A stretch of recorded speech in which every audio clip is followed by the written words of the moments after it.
Although Israel's military has killed many of Hamas's top leaders and armed fighters, the Palestinian militant group has not been destroyed and remains capable of continuing asymmetric warfare in Gaza, the former U.S. Central Command said this week. There's no end in sight to the war that began October 7, 2023, said the recently retired top officer in Central Command, told attendees at the United States Naval Institute and Coast Guard Academy keynote on Wednesday. Israel announced on Oct.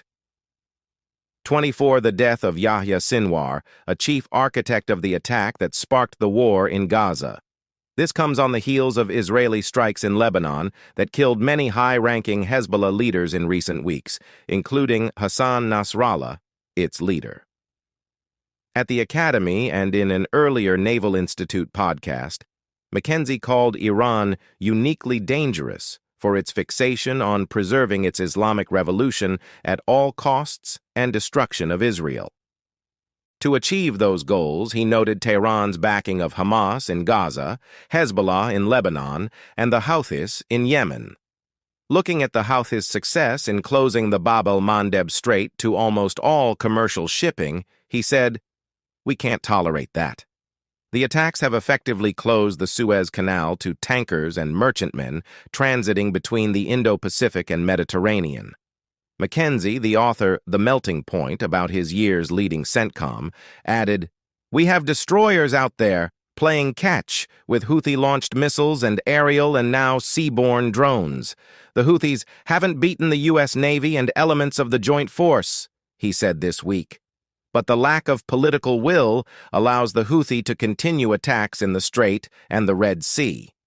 In the podcast, McKenzie said the United States has the capability to make them stop, adding, "We just need to make a policy decision."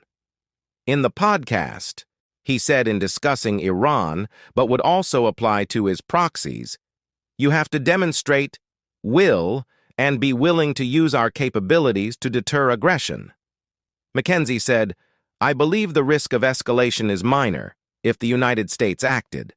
Where the risks of escalation, directly with Tehran and not a proxy, were high, the killing of Qasem Soleimani, the commander of the elite Quds force in the Iranian Republican Guard. He was killed in an American drone strike on the only road out of the airport in Baghdad in December 2020. Soleimani was on his way to a meeting with Iraqi Prime Minister Adil Abdul Mahdi. The road was called Route Irish by the Americans. Soleimani killed a lot of Americans on that road, McKenzie said. For the Iranians, a strong battlefield leader is gone. At the Academy and the podcast, although he was succeeded in Quds command, no one other officer had the combination of access to the leadership and proxies like Soleimani. McKenzie said Soleimani had ear of the supreme leader, Ali Khamenei, but coordinated the actions of Iran's strongest proxy Hezbollah in Lebanon and the others in Gaza, Yemen, Syria, and Iraq.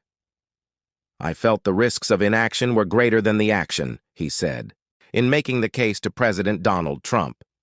He added in the podcast and Academy event, "I felt and knew the Iranians would respond, because Soleimani was the guy who made things happen." Tehran responded with its largest missile attack on American forces at Al-Assad Air Base in Iraq on Jan. 20. Their missiles were very accurate in targeting facilities where service members lived and worked. McKenzie said about 90 service members were treated for traumatic brain injury and at least one Iraqi was wounded. But nobody died in the attack. "The Iranians tried to kill me," he told the attendees. "I'll be taking precautions the rest of my life." The role of a regional combatant commander is unique in the military. He or she answers only to the Secretary of Defense and the President. You're a junior partner in that relationship, but your voice will be heard before a decision is reached. After that, the commander's job is to execute the policy. Politics and policy, they're just inseparable, McKenzie said. He cited Lincoln's presidency in the Civil War, Franklin Roosevelt and Harry Truman in World War II. "We carry out the mission from constitutionally elected leaders," he said in the podcast. "The principle of civilian control of the military remains." Resignation is not the answer when there is a disagreement between the civilian leadership and the military advisors, McKenzie said. "It's very important the military remain apolitical, as Army General George Marshall did in World War II when his advice on not invading North Africa was rejected to build up forces in Great Britain." McKenzie called Marshall selfless for not trying to overturn FDR's decision to name Dwight Eisenhower to command Overlord, the invasion of Europe.